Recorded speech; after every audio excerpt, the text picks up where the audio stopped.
made me read a lot this week to see what are the new trends or where is it going, and I think I prepared a couple of slides to share with everyone about this topic. You were asking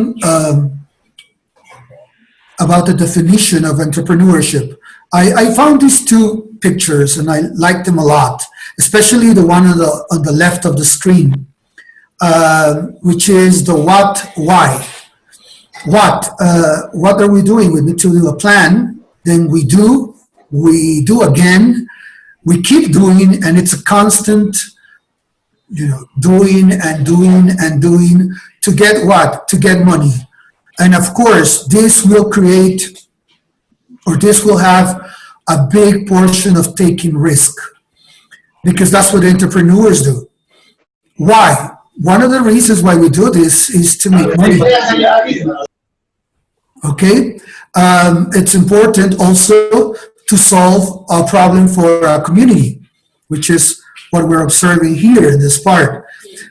So how do we do it?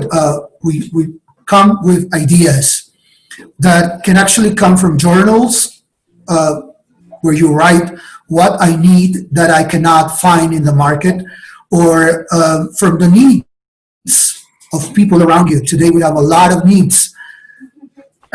And so also the ideas come from there. Brainstorm, create a new, this will equal to create a new product.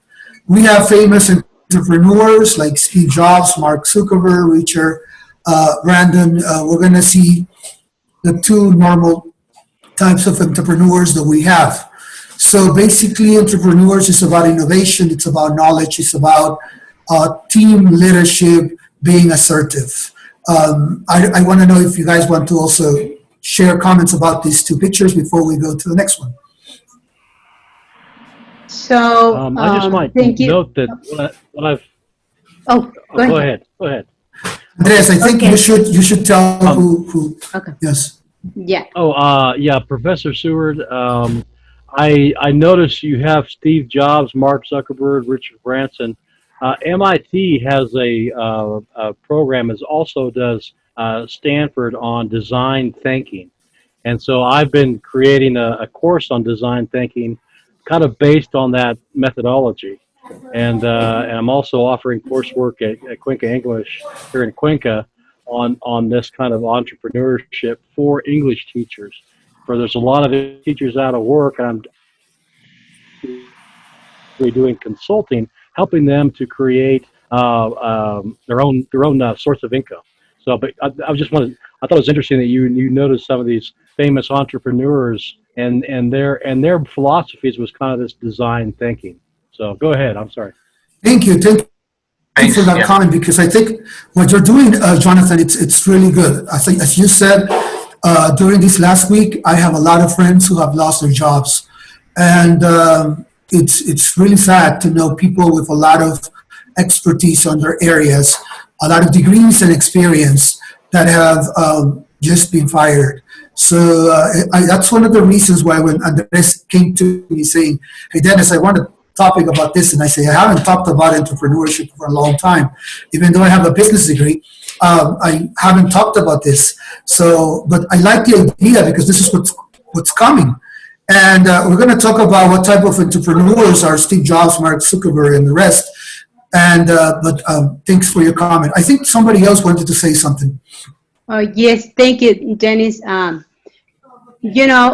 Now we have this kind of probably it's a big challenge for most of teachers, or not just teachers, even professionals in another field. And I consider that we have to learn a lot about technology. Also, we have to learn things related with this and platforms. And as one of my colleagues in the high school where I work, they said that we have to think, in another way to have access to our students. And personally, I consider that with this kind of platforms, I have even better results in the speaking part because, you know, here in Loja, we are working with platforms, and everything was abrupt, yeah, but we are trying to do our best. And, you know, after a crisis, we have a lot of new ideas, and probably some professionals, yeah, even me, honestly, I have been thinking to get another business, to run out something totally different, even though we have studied a lot and things like that, but we have to take new risks. And I really love this topic, and thanks a lot for inviting me. That's it. Thank you, Carmen. Carmen, are you with UTPL in Loja, or what institute Yes, are you affiliated with? I'm okay. just curious. Jonathan, in the morning, I work in high school. It is called APC. And in the afternoon, I work in the UTPL as an English teacher for the students in the distance way. Excellent, excellent. Yes, thank you. Okay, So, Jaco, do you want to say something? Your mic is off. Yes, I think it's very interesting. I think the topic is great. Innovation, it's very important nowadays. You know, I'm an English teacher, but I've run business from the last 10 years. And yeah, I agree with you guys. I think that nowadays it's better to have a percentage of something than to have 100% of nothing.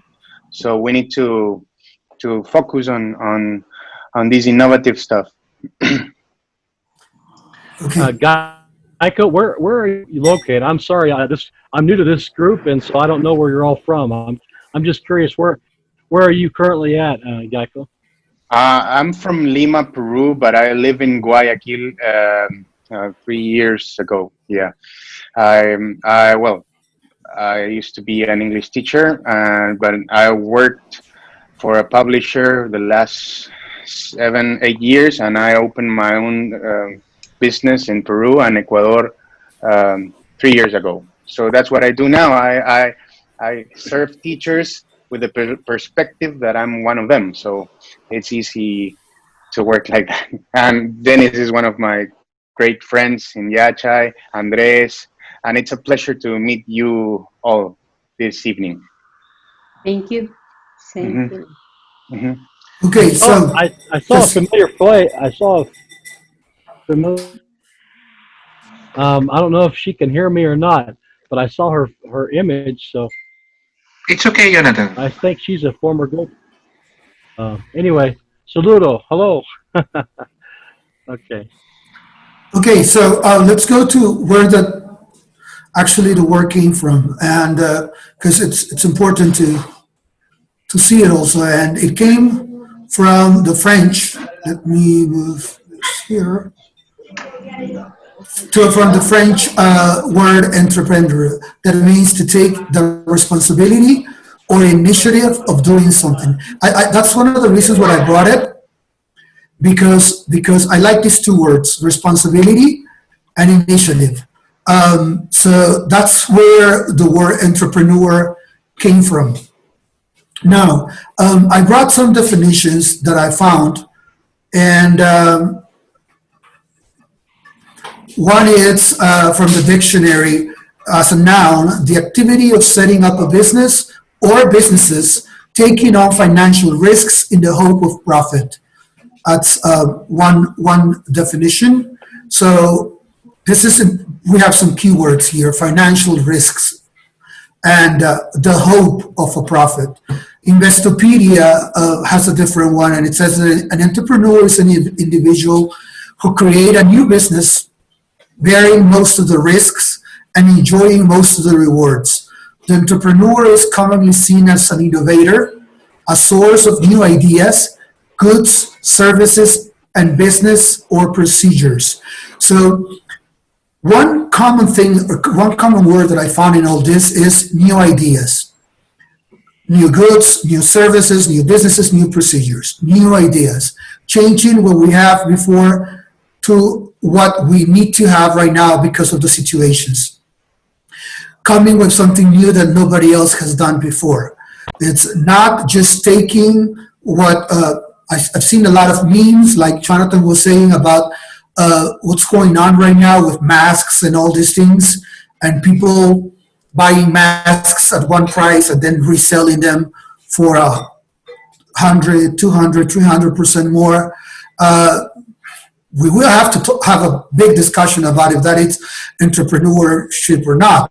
But basically, it's new ideas. It's like creating something new. It's not getting something and taking advantage of the situation that it's actually right now happening. But the last, I brought another one from Business News Daily, and they said that an entrepreneur identifies a need that no existing businesses addresses and determines a solution for that need. Entrepreneurial activity includes developing and launching new businesses and marketing them, often with the end goal of selling the business to turn a profit. So basically, new ideas, you create, you proceed to try to get something which is a profit. As an opinion of all these definitions, it would be the process of starting a new business or other organizations. The entrepreneur develops a business model, acquires the human and other resources, and is fully responsible for its success or failure. Something that really amazed me is that I was reading this research from 2016. It was made, it has a big survey to different parts of the world, and they actually found out that the biggest entrepreneurs are in the developing countries, like Latin America and Africa has the biggest amounts of entrepreneurs in the world.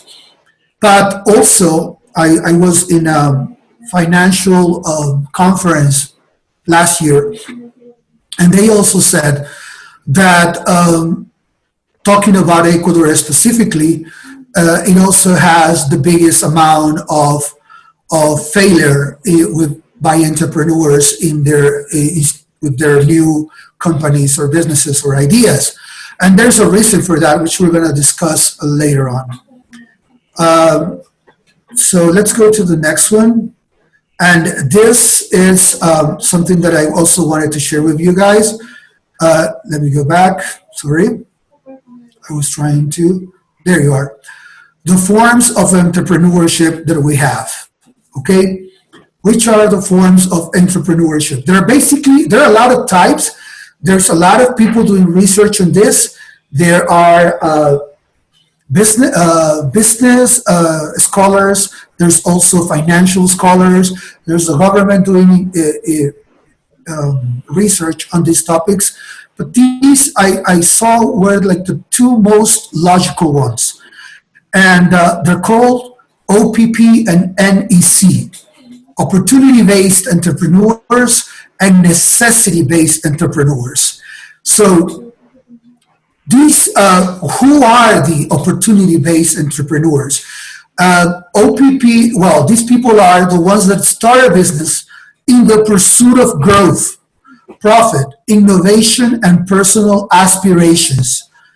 Okay? Opportunity-based entrepreneurs are linked to innovative activities that have the potential to create jobs and increase productivity in an economy. So we have the image there of four major guys from four major companies: Apple, Microsoft, Facebook, and Amazon. Okay, so these four, which Jonathan named by design thinking, which he was talking about, those are called opportunity-based entrepreneurs. They're totally different from the necessity-based entrepreneurs. Necessity-based entrepreneurs start a business because of push motives. What are these push motives?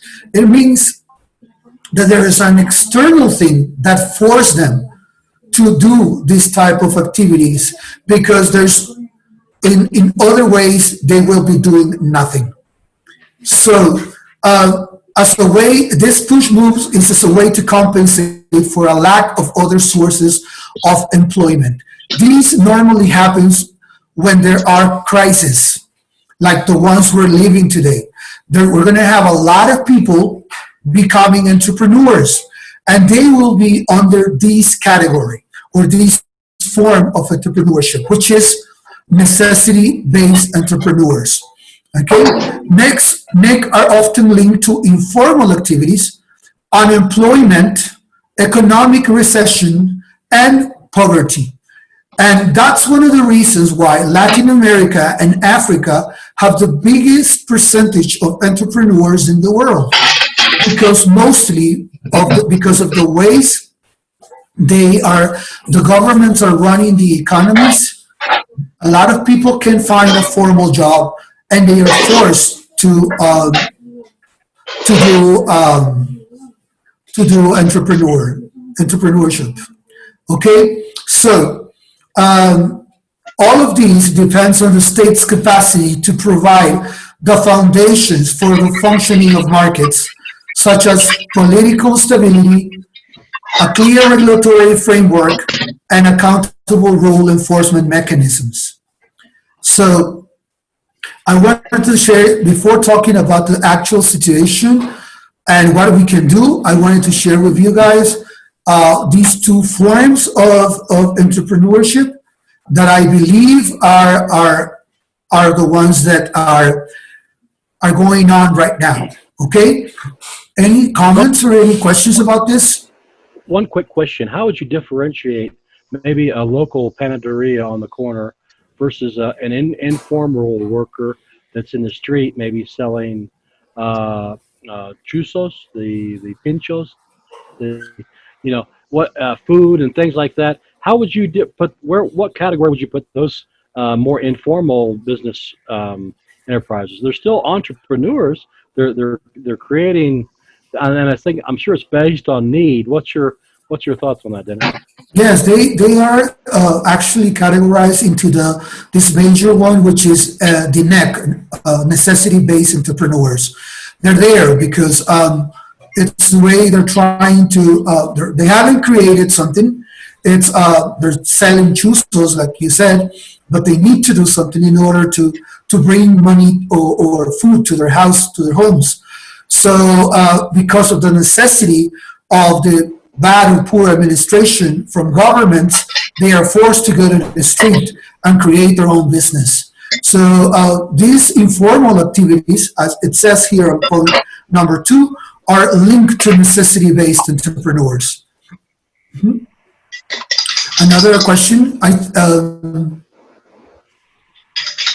You have another question, friends? Yeah, here in Loja, I have seen that as Jonathan said before, we have a lot of ambulant sellers.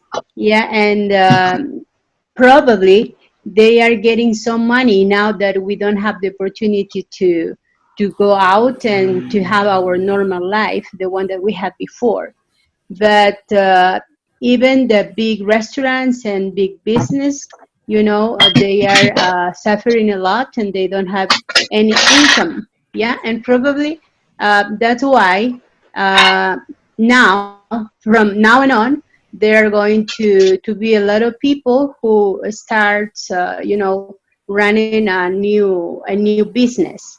And even I consider that probably now is the time to learn more about technology, because with this kind of crisis, we have realized that we can do a lot of things through internet.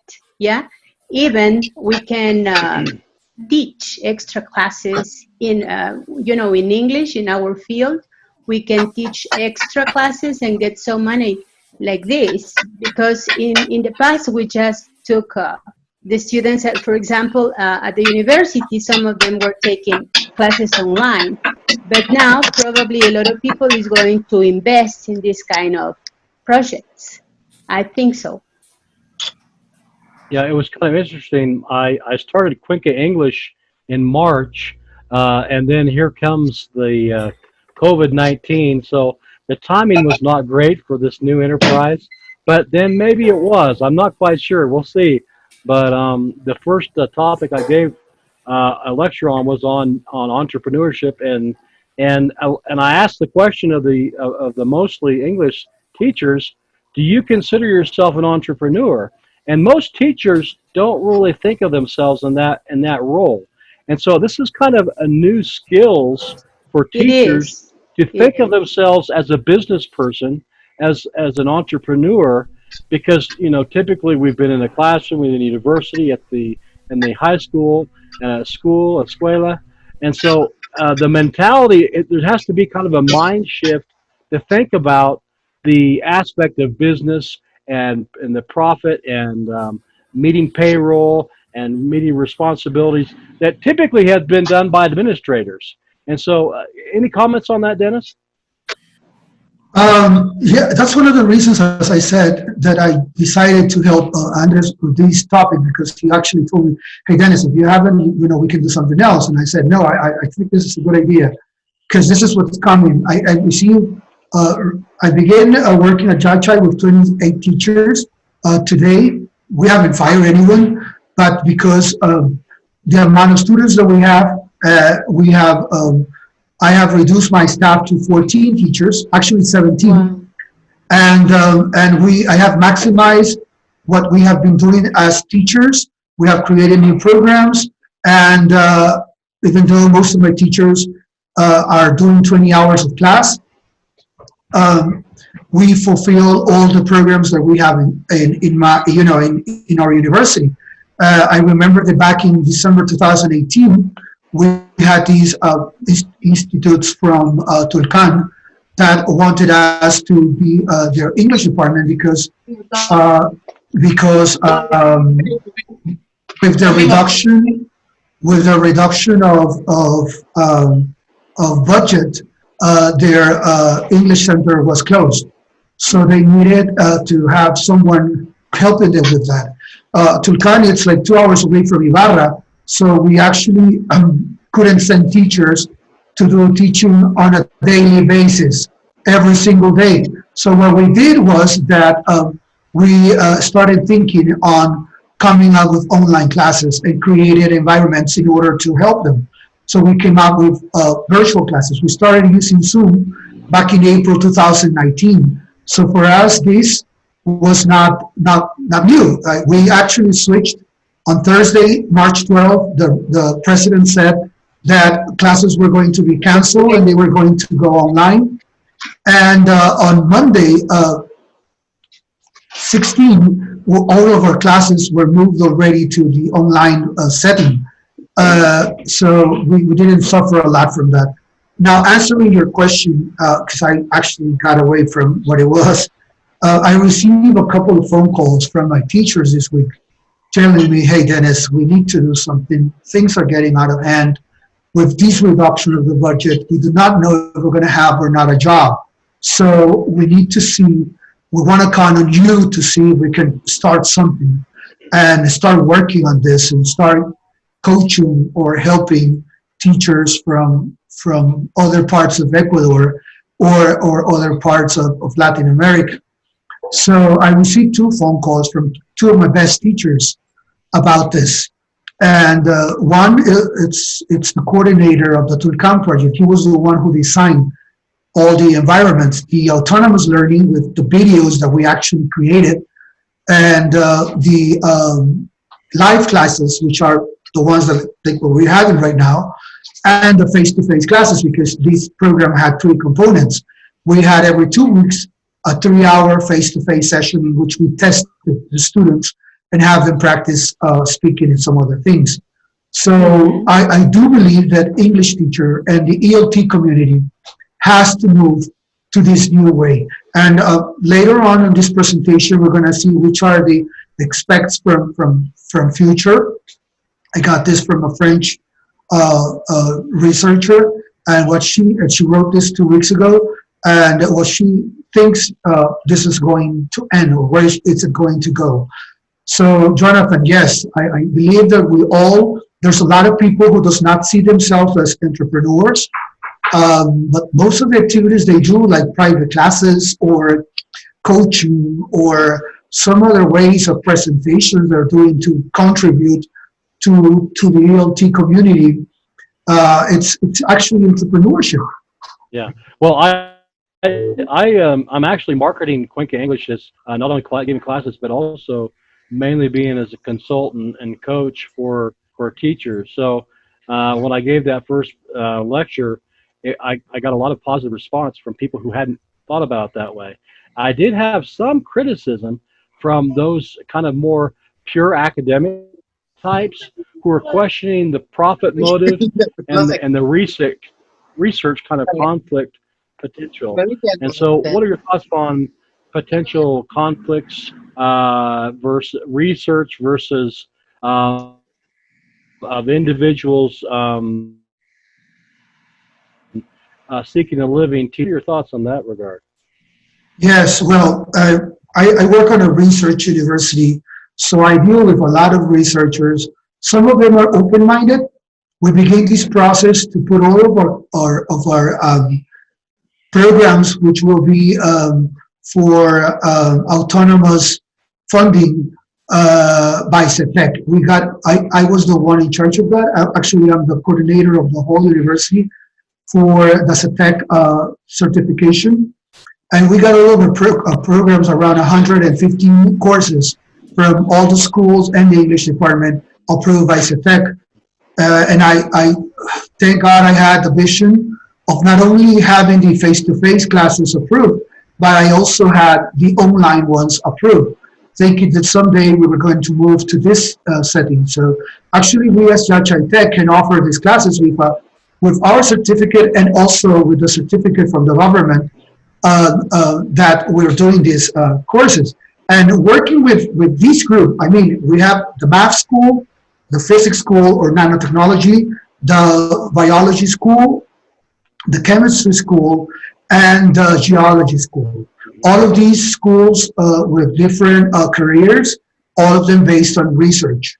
And dealing with them to try to put in their minds that we have to generate money for the university, because in some moment the government is not going to give us money, and see, like 2 or 3 months after, boom, it's there. So it was really hard, really, really hard.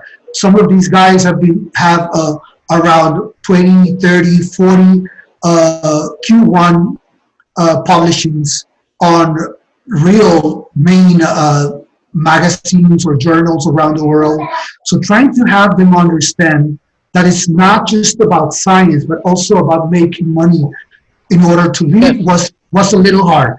I had the ones that study in the States, I mean, the dean of physics, which is an MIT graduated, an MIT teacher. He actually, he was pretty into this. He knew a lot. He was very assertive into having these courses, but it was really hard. We have the people who are purely academic and believe that education, it's there, and in an ideal world, it should be free. It has to be the best, etc., etc. But unfortunately, we don't live in an ideal world. There are other interests. Right. Even if we also believe that way, I have moved forward to trying to fund programs for people who does not have the way of paying for a course or one of these situations. So it has been hard, but I in my experience with this specific group of people, purely academic, purely researchers, I succeeded. And we opened 115 courses of all the schools and the English department. Right. Okay. Yes. Okay, thanks. If you have any question, this is the moment you can ask to Dennys. So instead, we can go ahead, Dennys. Okay, great. So I wanted to share, there's a lot of categories, but I love these two. They're very general and they make you understand. And I based the following things on these two categories. So we're going to see what's going to happen. Okay, now what is the situation going on right now? Sorry, I move forward. There. We are in an economic crisis. What happened was everyone is contained. So people can't move, can't go out. And I like this picture a lot. Attention, due to COVID-19, our store is closed to the public. However, phone orders with outside pickups available. And this is where everyone is moving right now.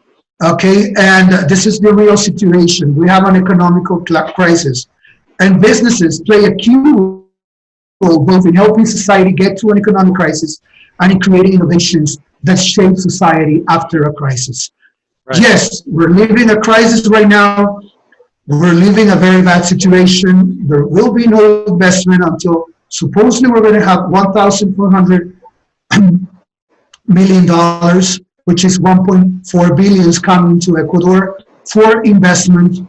We do not know if this is actually going to happen. We have seen how many the huge amount of corruption that has gone through the last weeks, and having these money here, it's somehow creates a nice expectation that some entrepreneurs can actually go on, but let's see what happens. So one key question is, how will the ongoing crisis influence future society? What will happen? While it's hard to predict the future, we can develop an understanding of what is ahead by analyzing current trends. And here I brought what happens based on the two categories that I showed before. We have three main statements here: state fragility and types of entrepreneurial efforts, economic development and different types of entrepreneurial effort, and economic development, which is the ED. I summarized and I put it in initials like it will fit as a moderator of the effects of state fragility on entrepreneurial efforts. Now, state fragility means the capacity that the state have to maintain a stable economy, to maintain small percentages of robberies or unemployment and some other what would be the word? Let's call it tips that will make you understand how the economy is. So if the state fragility is negative, like what's going on right now, the two scenarios that we saw before, the OPP and the NEX, which is the two types of entrepreneurs. In the first case, it will negatively influence the probability that individuals will engage in OPP. So what's happening right now, we'll have entrepreneurs, OPP entrepreneurs, not investing, okay, because of the situation going on with the different countries. But it will positively influence the probability that individuals will get or engage into NEC. And it's obvious. There's no work. They have been firing teachers. They have been firing people from all over, a lot of different businesses. So people are going to try to start their own business. So it affects negatively, like to people like Bill Gates or Mark Zuckerberg, but instead it makes a lot of more people go out and try to do something because of the situation. Now, the economic development and different types of entrepreneurial effort. When the economic development it's high, it's negatively related to the probability that individuals will engage in NEC. And it's logical, because if the economy of the country is racing, then companies will be strong. All the public institutions will be strong, and they will hire people. So if people has a stable job, because entrepreneurship is not for everyone, okay? As we saw there, it's doing, redoing, taking risks, and there's a lot of people who will prefer getting a stable salary and just keeping safe, okay? So if we have a strong economy, NEC will be reduced and OPP will rise. And the last one, as a moderator of the effects of the state fragility, it will positively moderate the relationship between state fragility and individuals' probability of becoming opportunity-based entrepreneurs, and it will negatively moderate the relationship between state fragility and individuals' probability of becoming necessity-based entrepreneurs. So right now, as we see, this setting, the one that everyone is living because of COVID-19, will have people increasing the necessity-based, will become necessity-based entrepreneurs. This percentage will grow 200, 300%, depending on the levels of unemployment that that have been raised since this pandemic began. Okay, so what to do? First, these are 5 major challenges for entrepreneurs. The first one is taking action and moving forward. Somehow, this is what's happening right now. We have it. People have lost their jobs. So what do we need to do? We need to take action. You have 2 options. You stay home, letting yourself die in the couch, seeing how debts are coming and everything, or you take action into this and become a neck and move forward. Of course, we need to move and try to find new ways, like Jonathan have said. He's helping people do this, and also Andrés is doing it right now by creating this. We are right now like around 7-8 people in this presentation, but we will transmit this to others. Somehow this will create a bigger group and so on, and have people understand and teachers understand that they can also do it. So that will be the first challenge, taking action and moving forward. It's hard, but it's what we have right now. We have to do it. Keeping up with legislation. Okay, you have seen every week we have new laws coming in, coming out, and we need to keep up with that. See what's going on. See what's happening. See if some of that will affect us directly or not. And if we want to become entrepreneurs, if we want to do something, this will actually lead us into understanding if it's viable or not. The third one, finding balance and achieving a healthy mindset. Fear, anxiety, hopelessness. We're all experiencing that, a lot of intense emotion during these very evolving times. And entrepreneurs are no exception. But we need to find a balance in our lives with our families, with our careers, and with the community. I've been doing some presentations like this one, and again, I've been trying to help teachers, and I'm worried about high school and school teachers, that they will have to begin, especially ones in the coast classes. And somehow, I know the government has been created some courses to help them, but even though some of these courses were in Spanish, so I'm not sure how helpful these courses have been, but I see and I've talked to a lot of school teachers. I was a high school director for 15 years on a private institution in San Borondon, near Guayaquil, and I've had comments, a lot of comments, and some of them believe they're not ready to begin this. And if they're not ready, I'm pretty sure the students are not ready either. So we need to find a balance, and we need to achieve a healthy mindset. I'm not gonna lie, I had in these 2 months a week in which I was very depressed with all these things going on, and seeing how companies have closed and friends have lost most of the things.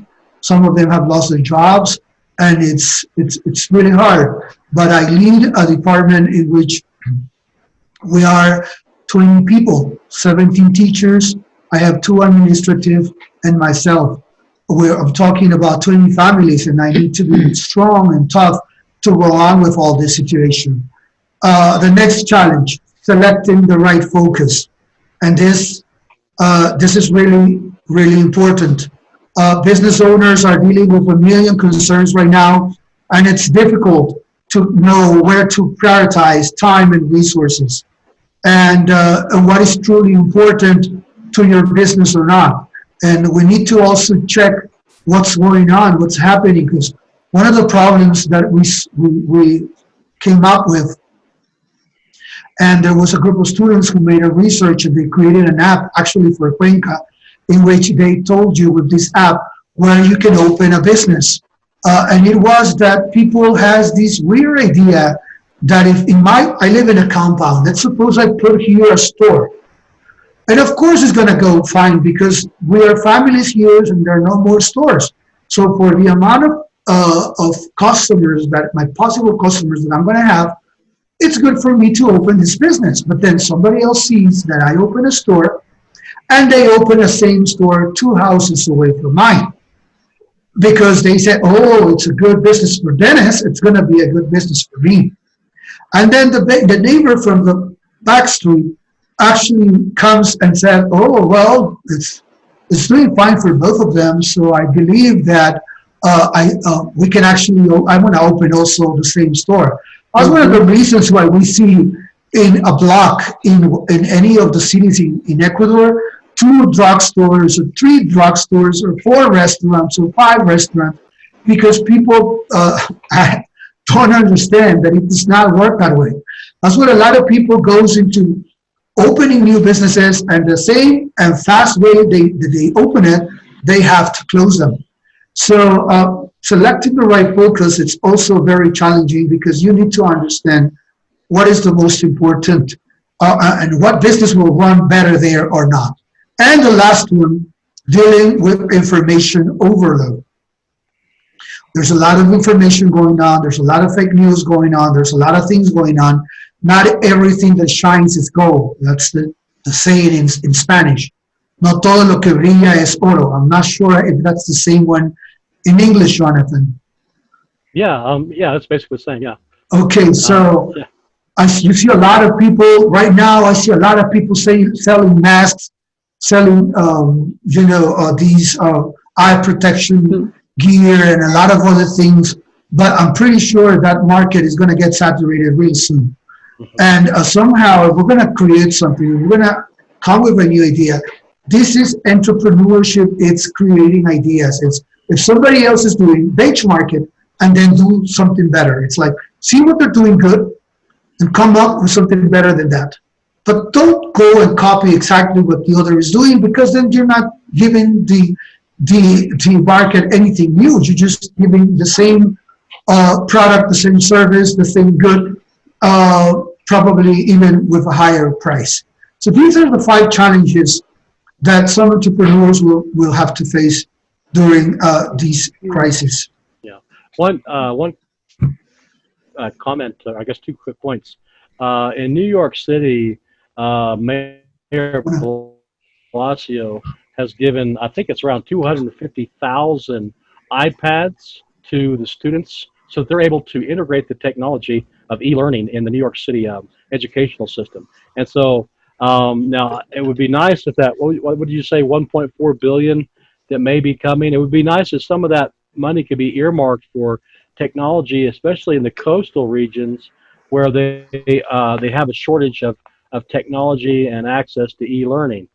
And then also on the finding the balance on a healthy mindset, one of the things that people like Andrés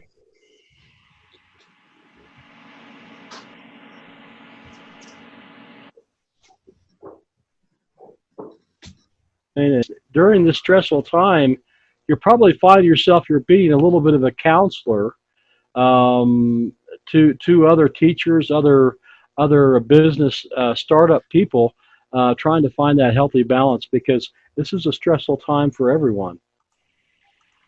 It is, Jonathan, and that's one of the reasons why I have at 8 o'clock, is at least once a week, I meet with my team to talk about different things. I'm always monitoring them to see how they're doing. I have teachers. I have an Italian teacher whose mom died in Italy at the beginning of this pandemic. She didn't die for COVID, but it affected my teacher because she couldn't travel to Italy because they already had these limitations. Only her brother could attend to the burial, and it was really hard for her. She actually broke and I have teachers with parents with that have been positive in COVID-19. Actually, my dad had his test last week, and he was also COVID positive. So these are really stressful in our times, and people are dying. A family is dying, and friends died, and somehow we need to find a balance. I would love to think that some of that 1.4 billion that are coming to Ecuador that are supposed to be money to invest in the restructuring of the economy of the country will actually be invested in that. But for what we have seen in the last week, I'm really doubting it. Okay, but let's pray God that at least a percentage of that gets to the economy. So, Oh, it's really interesting what you have said in these 5 major challenges for entrepreneurs.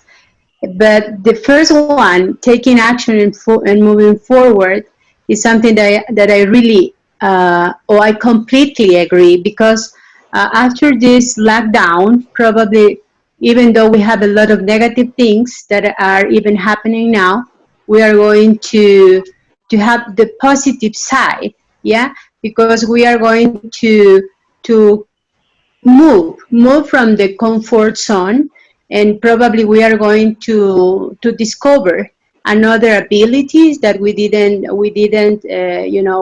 realize in the past. And even as teachers here in Loja, we, as I said before, we started working like this in teleworking, and we have learned a lot. And even the authorities in the places we are working are trying to help us with with the use of these platforms and things like that.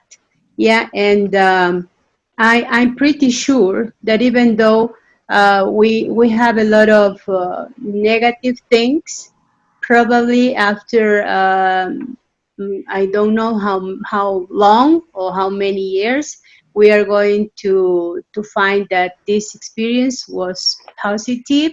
Yeah, even because of the nature and those things. And another thing that I really like about your exposition, Dennys, is that we have to find a balance, yeah, and achieve a healthy mindset. Probably we are going to try to organize something different, and a lot of people is going to do the same, and they even are going to imitate us. But the point is to keep on trying to do our best and never give up. I think that's it. Totally. I have one quick question for Geico. You lived in Lima for a while. Is there some cultural or national differences that you've noticed from Ecuador versus Peru in the integration of this, or I'm just curious. Yes, Jonathan. I'm from Lima. I was raised in Lima. And well, I think we are pretty much the same culture. We have the same background.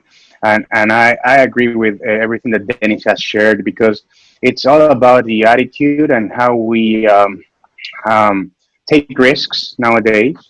Well, I think that a time of crisis is also a time of opportunity, right? So this time has pivoted lots of startup founders, entrepreneurs, and this innovation will be great because now we know that prices are always based on the law of supply and demand.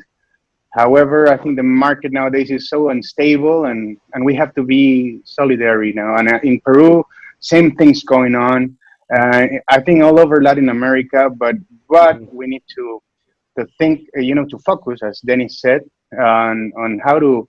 Yeah, for example, I've seen many people nowadays, they want to raise prices, and they say, hey, no, it's this price.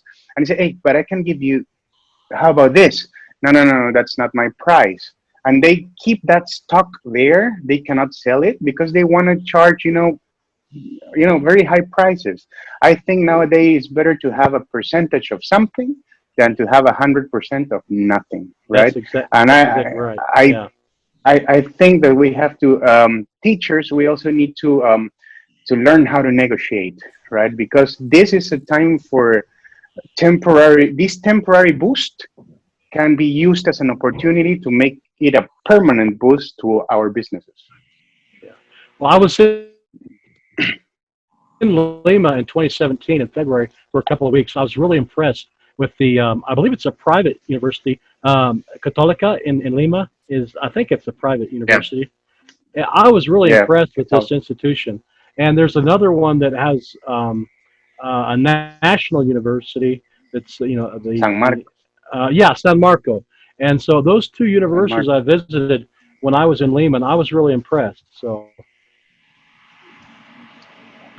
Yeah, we've traveled to Lima with Dennys, and he has, also got some of the DNA of these universities, and I think they are pretty much the same that here in Ecuador. I really find these two countries very similar with a lot of potential.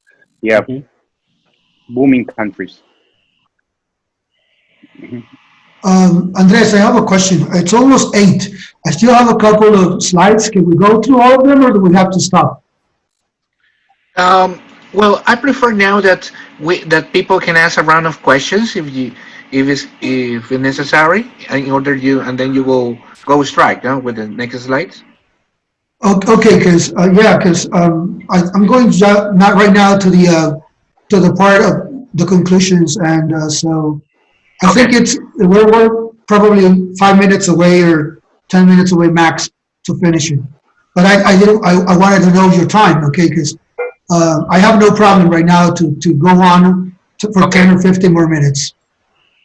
Okay, so which will be the lessons after the COVID-19 crisis as trying to predict the future? Well, travel limitation of goods and business travelers. This is definitely going to happen. This I got it from the French researcher that I told you. The potential growth of dematerialization of products and services. What is dematerialization? It is using digital documents.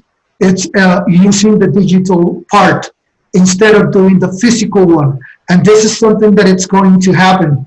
We're going there, okay? And travel limitation now that I see videos that I had on all my presentations and vacation fund that I had, I start wondering if that's gonna, be back again someday. And probably not. It's not gonna be the same way. If actually we can travel abroad and do some vacation on the States or Europe or wherever, it's not gonna be the same way. Everything has been affected already. And so everything will move until the digital part. Agility. Agility, it's how fast we move. And I put an example here. Agility is when we see Apple, everyone knows Apple, okay? iPhones, iPads, MacBooks, Steve Jobs, changing their operations to design, produce, and ship face shields for medical workers. That's agility, okay? They go really fast into what they have to do. They don't wait for others to do it. And this is, it's something we have to have in mind. The low-cost model, according to these researchers, will be ended. It means China, India, somehow their economies will be affected the same way globalization will. And why are they saying this? Because governments today must demand to be independent and autonomous with critical medical supplies and medicines to reduce future vulnerabilities. With what happened right now, we had something that happened in a small town in Wuhan that spread all over the world and had killed hundreds of thousands of people. I'm pretty sure things are going to change. If what happened on September 11 changed the way the planes and all the system of traveling in the States, it changed the whole system. Imagine this. and the September 11 scenario didn't kill as many people as the COVID-19 has. So what these researchers said is that somehow people are going to, in order to improve their economies, they're going to try to invest in their own country, buy their own things. And we have seen here in Ecuador that we have very creative people. We have a lot of good entrepreneurs. People stop doing what they were doing. I have friends who have these companies in which they fabric sports uniforms or school uniforms, and they move to creating biohazard equipment. So this is agility. This is moving forward. This is taking action. It's okay. I have two options. Either I close and try to maintain a safe, or I change what I was doing and keep in the market and be a pioneer and go on with this. So this is what it's actually people trying to tell us that it's going to happen as a near future. We can learn how Korea, Singapore, and Taiwan have rapidly contained COVID-19, and we know how they did. Are we ready for that? And what is that? Are we ready to accept person tracking and facial recognition, which is what Korea and Singapore and Taiwan used in order to maintain and keep people in their homes instead of spreading the virus? So are we, I'm talking about the Western world, like the States, Europe, the continent, and we Ecuadorians, are we ready for this? Are we ready to have the government control all of our movements every single day? So this is what the future might bring. I believe that it has a logical point of view because of what has happened. Any questions or comments? I just read an article today from Sage about the use of cell phones and tracking, and some really good statistical data for modeling populations and migration patterns and how that impacted the growth or the limitation of COVID-19. It's some really good research. It just came out, and if there's anyone that's interested in that, I can share the PDF. Dennys, would it be possible to get the citation for that French researcher? Yeah, I will give it to you later on, because as I said, I would like to be in contact with you, Jonathan, also, so I can share that information. There is this whole research which was done before about what will happen if the economy gets into crisis with entrepreneurs, which is where I got most of this information from. And then it's this article that this French lady made, where I got some of these points. I will share them with you with no problem. Okay. Yeah. I think it would be good if we created just a WhatsApp little group of those people from this evening who would like to participate. Carmen, Geico, Dennys, and Andrés, and the rest of any group members that are interested to share information. I'm currently involved in a daily WhatsApp chat, and basically kind of doing this moral support for these teachers that we're all going through this together, and it's very effective.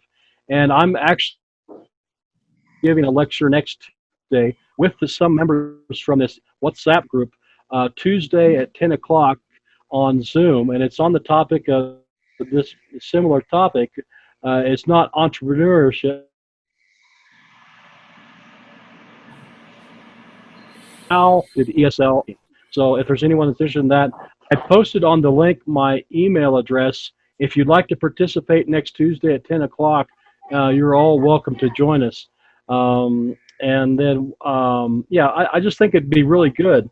And one last thing is, I would like to share that lecture I gave on entrepreneurship, and I wrote a paper that deals with hybrid pedagogy. And so there's traditional teaching, there's online learning, and what I'm calling hybrid or flexible methodology. And this is kind of a way to create flexible approaches. As things change, we can get back into the classroom. My approach is public health. One day a week might be in person when we're able to, and then 3 or 4 days would be online. So it kind of depends on, as we get more information from the health professionals, and as we're able Sabiendo el to vocabulario, no sabe todo. Apenas yo otra vez estudiaba ese libro. So anyway, if anyone's interested in that, I can certainly send that to the group via WhatsApp, or I can send it to you, Dennys, and you can disseminate it to the group. Great, that will be a great idea. So to finish, these are some ideas to consider. With containment in the main parts of the globe, we'll see for sure new ways of life producing new needs. And this is the good part, okay? New opportunities for entrepreneurs. We have a new situation. New situation creates new needs. And new needs means new products, new services, new entrepreneurs. New business models, new offers about the materialization have to be invented. Yes, I'm pretty sure this year we won't have face-to-face classes. I'm not sure on 2021 we will, but pretty sure this year it's not going to happen. So we need to move forward and we need to do it. And in the coming years, the new king of the world will be the Amazon of dematerialization, moving everything from physical or from to digital. And the way we can actually cope with this will be how we implement this new world. I wanted to also share this idea, and this is something that gives us a lot of hope. First, Mark Twain said, the secret of getting ahead is getting started. There's a lot of people who have done it already, and I'm going to show you something that will tell you that this is real. And this phrase at the bottom: throughout human history, crises have been pivotal in developing our societies. Pandemics have helped advance healthcare systems. The Black fever that we had before and all these pandemics, they have helped advance healthcare system. Wars have fueled technological innovations. And the global financial crisis back in the 20s helped advance tech companies like Uber and Airbnb. So the present coronavirus pandemic will arguably not be an exception. Entrepreneurs can be expected to rise to this new challenge. And I also wanted to share this. Entrepreneurship is living a few years of your life like most people won't. It's using a lot of your time to work on your company, but so that you can spend the rest of your life like most people can't. This is like the end of my presentation, and I really hope you guys, I have shared a lot of info about this. And before we begin the round of questions, we might have our conference on September 2020. So follow us. This is that's my name, my email address, and this is the Jachai Tech Language Center Facebook page, where you can find updates and courses that are coming in the next weeks. So you can follow us there, and you can be with us with some of these, courses and seminars and all this. Now, I wanted to share you one last thing before you begin with the questions. Let me close.